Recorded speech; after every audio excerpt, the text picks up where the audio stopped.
बिस्मिल्लाहिर्रहमानिर्रहीम। अस्सलाम वालेकुम नाजरीन। 11:30 को होने हैं गुलिस्तान न्यूज़ से आप बराह रास्त उर्दू खबरनामा देख रहे हैं। मैं हूं आपका मेज़बान सईद रूफ और उर्दू खबरनामे में सबसे पहले बात करेंगे ज़िला पुलवामा के त्राल इलाके के हवाले से। एनकाउंटर की खबरें आ रही है, फोर्सेस ऑपरेशन वहां पे जारी है त्राल के मुजाफात में, और 2 जंगजू के जाँ बहक होने की खबर भी आ रही है। बताया जराये के मुताबिक नागबेरन बहक का इलाका है जहां पे फोर्सेस और मिलिटेंट्स के बीच में एनकाउंटर शुरू हो गया है, और वहां पे बताया जा रहा है कि जो पुलिस जराये के मुताबिक खबर आ रही है कि 2 मिलिटेंट्स वहां पे जो है जाँ बहक हुए हैं। तलाशी ऑपरेशन शुरू किया गया था और वहीं पे आमना सामना हुआ मिलिटेंट्स और फोर्सेस का, और इस मौके पर तदफीन के बीच में एक दूसरे पे गोली चलाई गई, जिस दौरान पुलिस के मुताबिक 2 जो मिलिटेंट हैं वो जाँ बहक हो चुके हैं। हम कोशिश करेंगे हमारे नुमाइंदे शेख कौसर से रब्ता कायम करने की, और उनसे जानना चाहेंगे अभी की सूरत हाल क्या कुछ है इलाके में। शेख कौसर से हम रब्ता कायम करने की कोशिश करेंगे। और बताया जा रहा है कि एनकाउंटर जो है अभी भी वहाँ पे जारी है, तलाशी कार्रवाई अभी भी चल रही है। पुलिस ने तस्दीक की है 2 मिलिटेंट्स के जाँ बहक होने की, और वहाँ ये जंगल का इलाका है, और बताया जा रहा है कि इलाके में सिक्योरिटी फोर्स को खबर मिली थी कि वहाँ पे मिलिटेंट्स की मौजूदगी है। उसके बाद पूरी तरह जंगल इलाके को घेराव में लिया गया था, और जो ही तलाशी कार्रवाई शुरू हुई वहाँ पे गोलियों का तबादला हुआ है। शेख कौसर से हम कोशिश करेंगे रब्ता कायम करने की। तो कौसर, आप तक मेरी आवाज़ पहुँच रही है? जी बिल्कुल। तो कौसर, मैं जानना चाहूंगा क्या कुछ तफसीलात है अभी आपके पास। जैसे पुलिस जराये के मुताबिक बताया जा रहा है कि 2 मिलिटेंट्स वहां पे जाँ बहक हुए हैं, तो अभी क्या सूरत हाल है इलाके की? जी रूफ, आपको बता दूं कि सुबह सवेरे ट्वीट में आया था कि नागबेरन मार्कर में एनकाउंटर स्टार्ट हुआ। उसके बाद और एक ट्वीट पुलिस की तरफ से आया था कि 2 मिलिटेंट मारे जा चुके हैं। आपको बता दूं कि त्राल से तकरीबन 1 दिन लगता है नागबेरन तक पैदल चलने में। वहां पे सुबह सवेरे एनकाउंटर हुआ था कल। बिल्कुल कौसर, आवाज आ रही है? गालिबन राबिता मुनक़ता हो चुका है कौसर के साथ, और बताया जा रहा है कि जिस तरह कौसर कह रहे थे कि ये जंगलात का इलाका है, और इलाके में मिलिटेंट्स की मौजूदगी की खबर मिलते ही फोर्सेस ने पूरे इलाके को मुहासरे में लिया था, और फिर वहां पे एनकाउंटर शुरू हुआ था। और अभी की बात करें, तलाशी कार्रवाई भी अभी भी जारी है, अगरचे पुलिस बयान के मुताबिक जो 2 मिलिटेंट्स वहां पे जाँ बहक हुए हैं अभी उनकी शिनाख्त नहीं हो पाई है। कौसर से राब्ता हो चुका है। कौसर जी, बताइए क्या कुछ सूरत हाल अभी है वहां पे? जी बिल्कुल, ये जो यहाँ से तकरीबन त्राल से 1 दिन लगता है वहाँ पे नागबेरन तक ये पूरा जंगली इलाका है। वहाँ पे नेटवर्क बिल्कुल भी नहीं चल रहा है, इसलिए ये कहना मुश्किल होगा कि वहाँ पे इस टाइम क्या चल रहा है। लेकिन जराये से हमें ये पता चल रहा है कि वहाँ पे सर्च ऑपरेशन चलाया गया है बड़े पैमाने पे, क्योंकि वहाँ पे पूरा इलाका जो है वो घना जंगली है, वहाँ पे भी जंगल है। तो इसलिए ये कहना मुश्किल होगा कि कितने मिलिटेंट अभी और हो सकते हैं। लेकिन सुबह सवेरे ट्वीट में बताया गया कि 2 मिलिटेंट मारे जा चुके हैं, तो अभी आने वाले वक्त में पता चलेगा कि क्या कुछ होने वाला है। क्या इंटरनेट सर्विस को त्राल के इलाके में मुअत्तल रखा गया है, इस तरह की कोई खबर आ रही है? जी लोग, ऐसा कुछ नहीं है, क्योंकि ये त्राल से बहुत दूर है। जैसे कि मतलब जो नागबेरन है वहाँ पे रास्ता नहीं है, बिल्कुल पैदल जाना पड़ता है, जिसमें 1 दिन लगता है। तो ये पहाड़ी इलाका है, इसलिए त्राल में ऐसा कुछ नहीं है, बिल्कुल नेटवर्क चल रहा है, हर एक नेटवर्क, और त्राल में दुकानें भी खुली है। तो लेकिन ऊपर जो एनकाउंटर जारी है उसमें अभी पता नहीं चल पा रहा है कि वहाँ पे क्या हो रहा है। चले, शुक्रिया कौसर। इस खबर पे आप नजर बनाए रखे, और भी आपसे मालूमात हासिल करेंगे। ये त्राल का इलाका है, त्राल का जंगलात का इलाका, जहां पे एनकाउंटर चल रहा है, और 2 मिलिटेंट्स के जाँ बहक होने की खबर आ रही है, और अभी भी तलाशी कार्रवाई जो है इस इलाके में जारी है। त्राल का ये जंगली इलाका है, काफी दूर जो है मेन मार्केट त्राल से काफी दूर बताया जा रहा है। मिलिटेंट्स की प्रेजेंस की खबर मिली थी, और फिर वहां पे तलाशी कार्रवाई चलाई गई थी, और तलाशी कार्रवाई के बाद वहां पे एनकाउंटर शुरू हो चुका है। नाज़रीन, इधर कुकरनाग से भी एक बड़ी खबर आ रही है। सोफ कुकरनाग का इलाका है, वहां पे एनआई की रेड की खबर आ रही है कि एनआई ने एक जो पीएचई मुलाजिम है अब्दुल रशीद, उसके घर पे छापामार कार्रवाई की है। तफसीलात क्या कुछ है इस हवाले से हम कोशिश करेंगे अपने साथी पीर मुजफ्फर से रब्ता कायम करने की और उनसे ही जानना चाहेंगे कि क्या कुछ तफसीलात है वहाँ पे। और एनआईए की कार्रवाई जो आए रोज अब यहाँ पे हो रही है, मुख्तलिफ लोगों के खिलाफ एनआईए कार्रवाई कर रहा है और इस शख्स के बारे में बताया जा रहा है कि ये महकमे जल शक्ति यानी महकमे पीएचई में मुलाजिम है और आज सुबह उसके घर पे जो कुकरनाग जो है वहाँ पे सोफ इलाके में उनके घर पे एनआईए ने रेड किया है। पीर मुजफ्फर हमारे साथ बराह रास्त जुड़े हैं। मुजफ्फर, खैर मकदम है आपका प्रोग्राम में, जरा तफसील बताइए इस शख्स के बारे में जो बताया जाए, अब्दुल रशीद जो महकमे जल शक्ति में मुलाजिम भी है, तो इनके खिलाफ क्यों ये कार्रवाई हुई, क्यों इनके घर पे छापा मारा गया? जी रूप मैं आपको बता दूं, चंद हफ्ते पहले अगर हम जो एनआईए की छापामार कार्रवाई है, सबसे पहले उन्होंने जनूबी कश्मीर के अच्छाबल कस्बे का उन्होंने मतलब सबसे पहले वहां पर रेड डाला और वहां पर 3 नौजवानों की गिरफ्तारी अमल में लाई गई। फिर कुछ वक्त के बाद आज अलग सुबह देर रात गए जो सोफ कुकरना का इलाका है, वहां पे एनआईए की टीम वहां पे पहुंची और वहां पे उन्होंने जो हमें जराया से पता चला है अब्दुल रशीद तेली नामी की घर पे छापामार कार्रवाई की और जो बताया जा रहा है कि पीएचई जल शक्ति महकमे में एक मुलाजिम के बतौर काम कर रहा है। अभी तक ये हमें इतला नहीं है कि क्या उसकी गिरफ्तारी अमल में लाई गई, लेकिन इतना तो जो हमें अभी जरा से पता मिला है कि वहां पे जो तलाशी कार्रवाई अमल में लाई गई, इस दौरान वहां पे अभी तक कोई काबिल एतराजात मवाद हासिल नहीं हुआ और न साथ ही किसी की गिरफ्तारी अमल में नहीं लाई गई। नहीं, जो कार्रवाई हुई है तो क्या रीजन है? क्या महकमे के हवाले से, कामकाज के हवाले से, या कोई और मामला है जिसके हवाले से इनके घर पे कार्रवाई हुई है? बता दूं कि मसला यह है कि कहा जा रहा है कि जो इसका बेटा है वो पहले ही इस वक्त हिंदुस्तान के किसी जेल में बंद है और आपको मालूम होगा कि कुछ महीने पहले जम्मू में एनआईए के दौरान वो जो कार्रवाई जिन्होंने कुछ गोला बारूद उन्होंने वहां पे पकड़ लिया था, यही बताया जा रहा है कि उसी पूछताछ के सिलसिले में आज एनआईए की टीम उसके घर पहुंची है और वहां पे उन्होंने जो तलाशी कार्रवाई की काफी देर तक वहां पे वो रहे, सुबह से लगभग घंटा 1.5 घंटा वहां पे उन्होंने गुजारा। बिल्कुल सिक्योरिटी डिप्लॉयमेंट हर जगह पर नजर आ रही थी। जो सोप की तरफ रास्ता था वो उसको बिल्कुल सील किया गया था। लोगों को शायद लगा कि यहाँ पे शायद कॉर्डन सर्च एंड ऑपरेशन किया गया, लेकिन बाद में पता चला कि एनआईए की जो यहाँ पे रेड लगाई गई है और बिल्कुल जो अब्दुल रशीद जो पीएचई डिपार्टमेंट एक मुलाजिम है उसके घर में ये तलाशी कार्रवाई अमल में लाई गई और अभी तक जो हमारे पास तफसीलात के मुताबिक किसी की गिरफ्तारी अमल में नहीं लाई गई, बल्कि जो जराया से भी ये पता चला है कि शायद जो इसका बेटा इस वक्त बाहर के जेल में बंद है, उसी सिलसिले में शायद जो एनआईए की टीम उसके घर पे उन्होंने छापामार कार्रवाई की। मुजफ्फर, शुक्रिया तफसीलात पहुंचाने के लिए।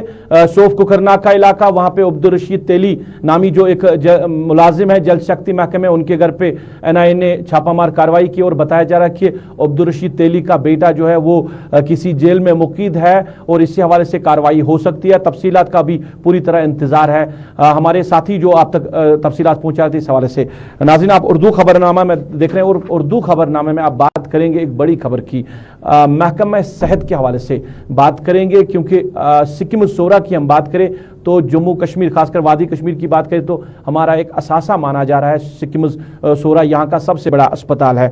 मेडिकल सप्लाईज बुरी तरह मुतासिर हुई है इस अस्पताल की और जो डॉक्टर वहाँ के हैं वो बेबस नजर आ रहे हैं। एसीजी मशीन जो वहाँ पे चल रही है उसमें भी पेपर की कमी बताई जा रही है कि वहाँ पे पेपर अवेलेबल नहीं है और वो भी किसी भी वक्त बंद हो सकती है। जो परचेजिंग कमेटी है उन्होंने सप्लाई देने से मना किया है और मरीजों का काफी ज्यादा बुरा हाल है और यह भी खबर आ रही है कि जो ड्रिप सेट वहां मरीजों को चाहिए वो भी बाहर से ही लाने पड़ते हैं। तो इतना बड़ा अस्पताल है वादी का और इतने बड़े अस्पताल में ये सूरत हाल है, तो वहां के जो बीमार हैं उनको मुश्किलात हो रही है, तीमारदारों को मुश्किलात हो रही है और यहाँ की जो आबादी है बेशतर आबादी सिक्किम शोरा ही जाती है इलाज मुआवजा के हवाले से।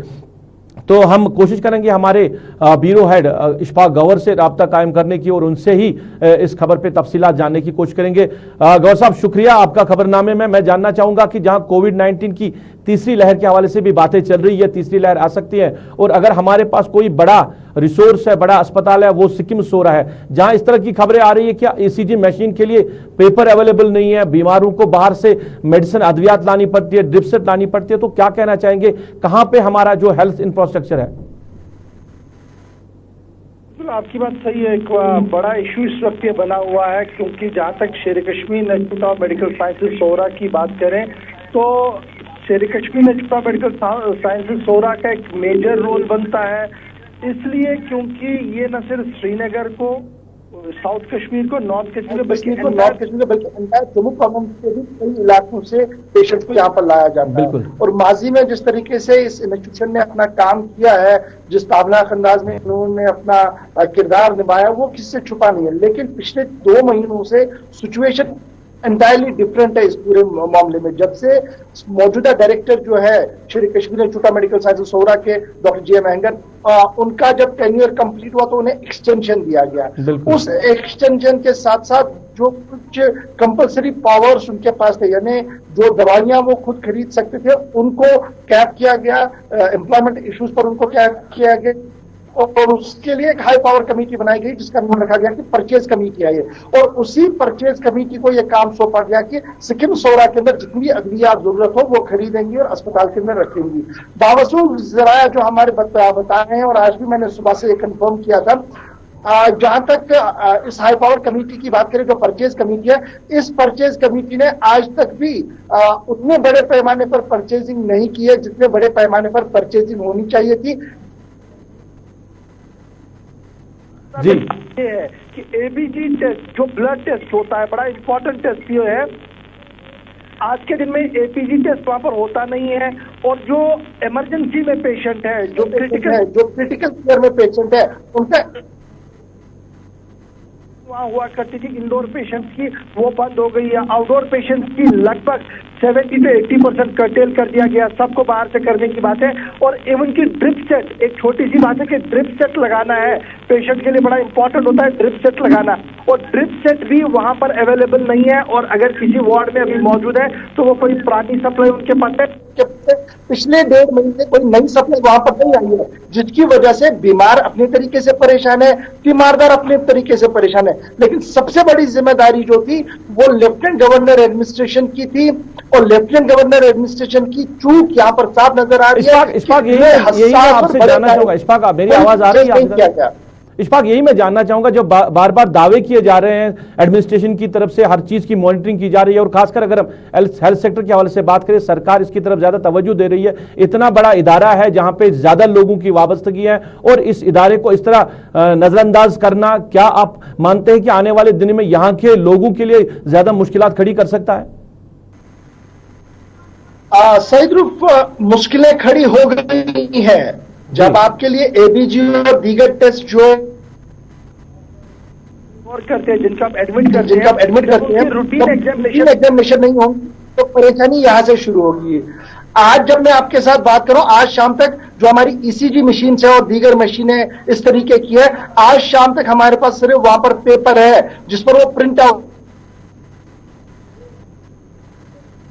90% खत्म होगा, 10% उसने क्रिटिकल के लिए रखा है। तो ये आप समझ सकते हैं कि इस तरीके से कितनी बड़ी परेशानी जो है वो इस वक्त बन रही है जम्मू कश्मीर के अवाम के लिए। और इसकी सबसे बड़ी जिम्मेदारी जो है वो फेलियर दिख रहा है स्टेट एडमिनिस्ट्रेशन पर, स्पेशली उस हाई पावर कमेटी बनाई गई, और उन्हें आज तक ये फुर्सत नहीं आई कि वो सिक्किम सोरा आए, यहाँ पर ग्राउंड रियलिटी को चेक करते और गियर अप करते अपनी मशीनरी को। आज हालात ये है कि आज के दिन अगर एक छोटी सी दवाई भी लानी है या ड्रिप सेट लगाना है, वो भी आपने ड्रिप सेट बाहर से मंगवाना होगा, तब जाकर आप ये जो इनसे वहाँ पर लगता है, बोतल्स लगती है, दवाइयाँ लगती है वेन के अंदर, तब आप लगा सकते हैं।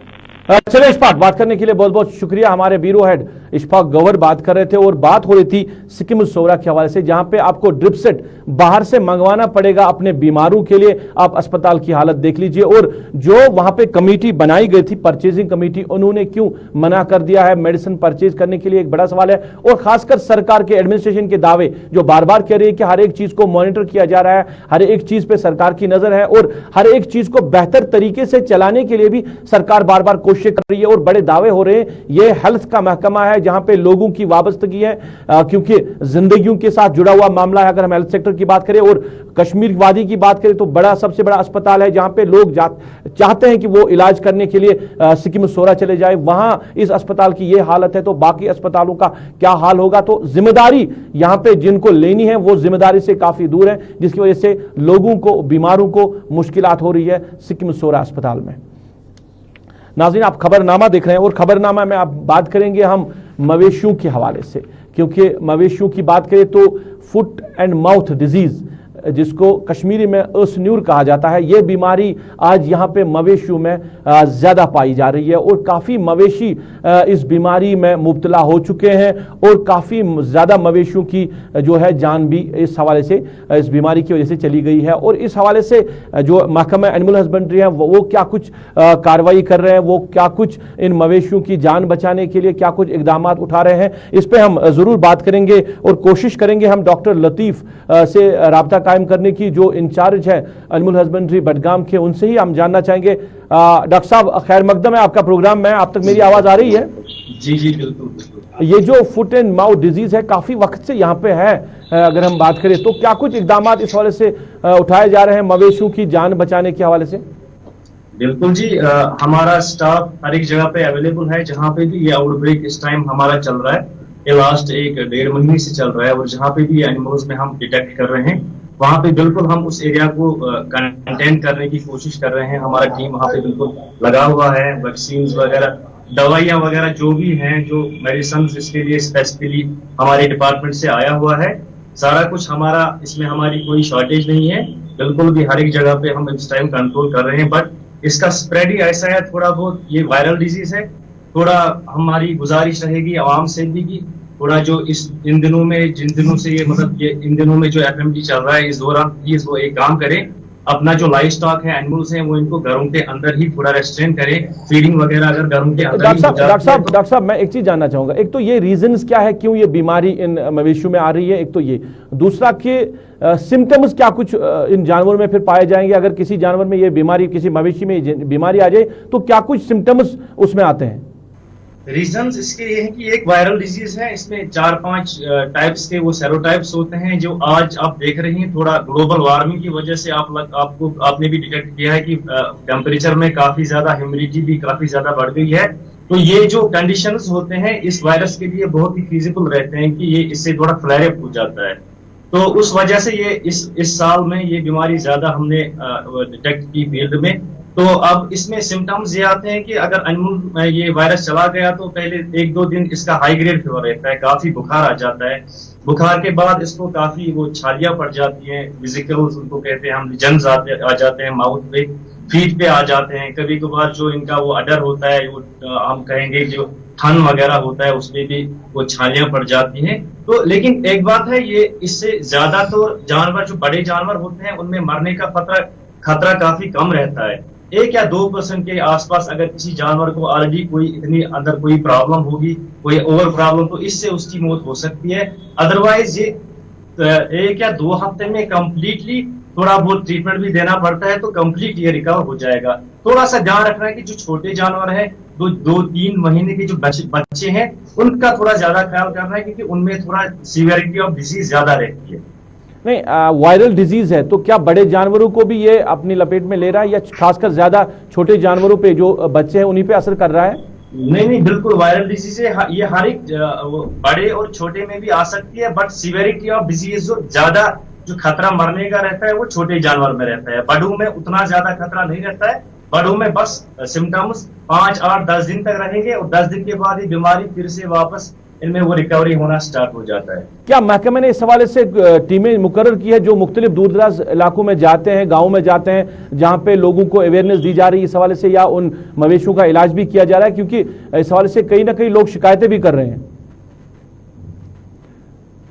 डॉक्टर साहब से गालिबन राबता मुनक़ता हो गया, कोशिश करेंगे दोबारा से डॉक्टर साहब के साथ राबता कायम करने की, क्योंकि एक इम्पॉर्टेंट इशू है और बड़ा मामला है ये लोगों। डॉक्टर साहब, आप तक मेरी आवाज पहुंच रही है?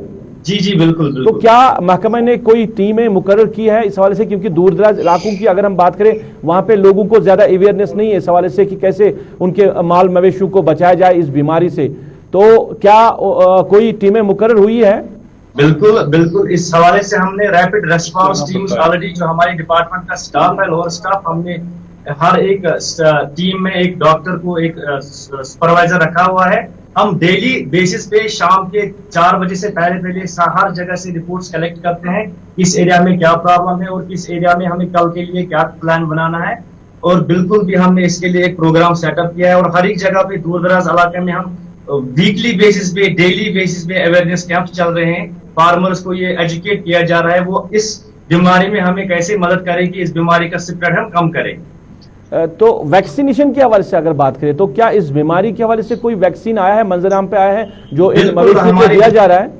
ये जो एक्चुअली मैं आपको बताना चाहूंगा, ये बीमारी आज पहली बार इस वैली में नहीं आई, ये काफी समय से ईयरली ये तकरीबन आ ही जाती है और इसका हमारा बिल्कुल एक प्रोटोकॉल बना हुआ है। स्टार्टिंग ऑफ द ईयर पे हम इसका वैक्सीन दे देते हैं और इस साल भी हमने एज अ रूटीन नवंबर या दिसंबर के महीने में हमने 100% पॉपुलेशन को कवरेज दिया हुआ है। लेकिन ऐसा लगता है कि आपको पता है कि वायरस कभी इसका ये कोई म्यूटेशन या वगैरह, इसमें चूंकि मैंने आपको पहले ही कहा, इसमें 3-4 टाइप्स के सेरोटाइप्स होते हैं और एक सेरोटाइप दूसरे सेरोटाइप के अगेंस्ट इम्यूनिटी प्रोवाइड नहीं करता है। तो बिल्कुल हमें लगता है, एज ए रिसर्च तो अभी तक नहीं हुआ है, लेकिन हम ये प्रपोज कर रहे हैं कि शायद वायरस में ऐसी कोई चेंज आई है, तो इसीलिए इसी वजह से जो प्रीवियस वैक्सीन है पूरी तरह से हमारे एनिमल्स को प्रोटेक्ट नहीं कर पा रहा है इस टाइम। डॉक्टर साहब, लोग आपको सुन रहे हैं, आपकी बातें सुन रहे हैं, तो क्या कुछ मैसेज रहेगा लोगों के लिए, अपने जानवरों को बचाने के लिए, मवेशियों को बचाने के लिए, इस बीमारी से क्या कुछ मैसेज रहेगा उनके लिए आपकी तरफ से?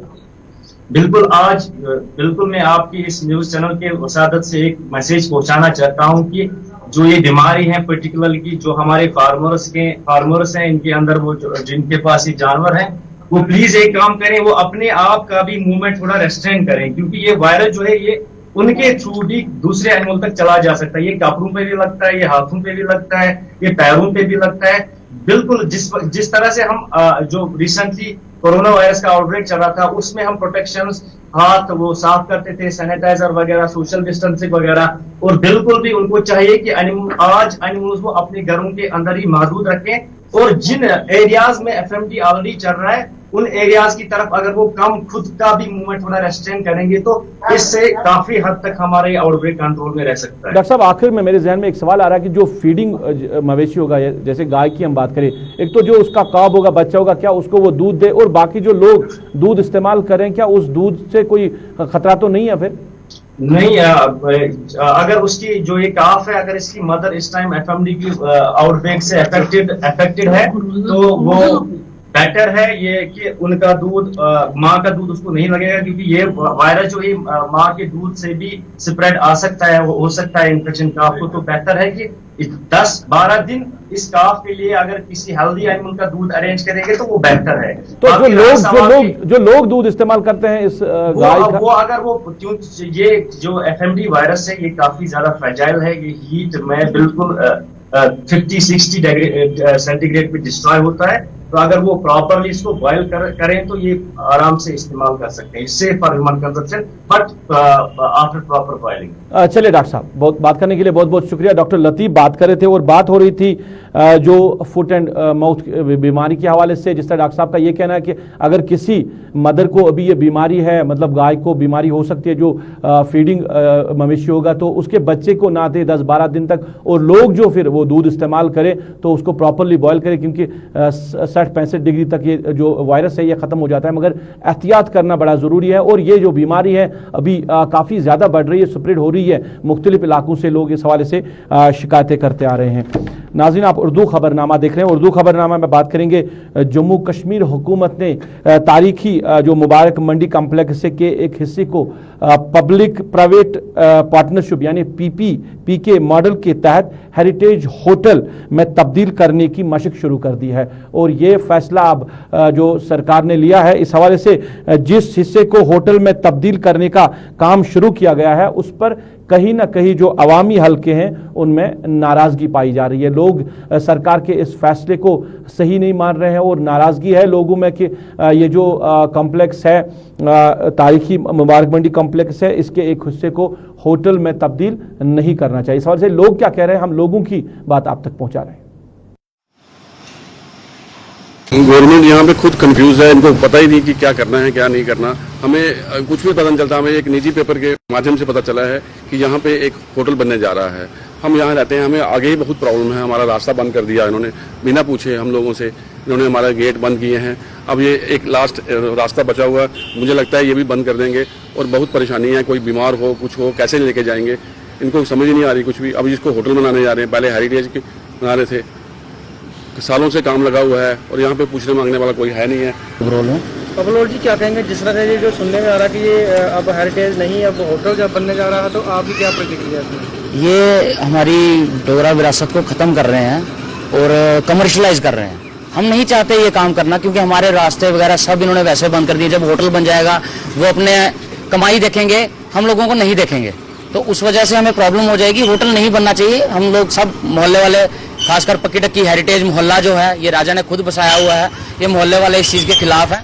तो वो लोग पता नहीं क्या ठेकेदारों को देना चाहते हैं, क्या करना चाहते हैं, तो होटल से हम लोगों को कोई फायदा नहीं होगा। अब यहाँ होटल बन रहा है, अदरवाइज चलिए, होटल बनने से लोगों को कोई फायदा नहीं है। जो राजा ने खुद मोहल्ला बसाया वो इस फैसले के खिलाफ है, सरकार के इस फैसले के खिलाफ है और सरकार को कह रहे हैं कि इस फैसले की तरफ नजरसानी की जाए। इसके साथ ही आज तक के उर्दू खबरनामे में अपने मेजबान को दीजिए इजाजत। आप अपना ख्याल रखें, हमें अपनी नेक दुआओं में याद रखें।